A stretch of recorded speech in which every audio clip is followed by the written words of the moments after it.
தொல்லை இரும்பிறவிச் சூழும் தளை நீக்கி அல்லலறுத்து ஆனந்தமாக்கியதே எல்லை மறுவா நெறிகளிக்கும் வாதவூர்யம் கோன் திருவாசகம் என்னும் தேன்.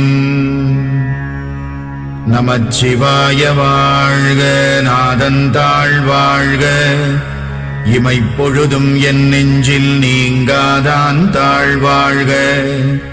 கோகழியாண்ட குருமணி தந்தாள் வாழ்க, ஆகமம் ஆகி நின்று அன்னிப்பான் தாழ்வாழ்க.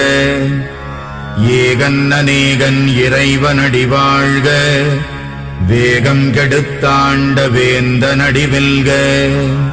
புறப்பருக்கும் பிஞகந்தன் பெய்கடல்கள் வெல்க, உரத்தார்க்கு சேயோன் தன் பூங்கடல்கள் வெல்க.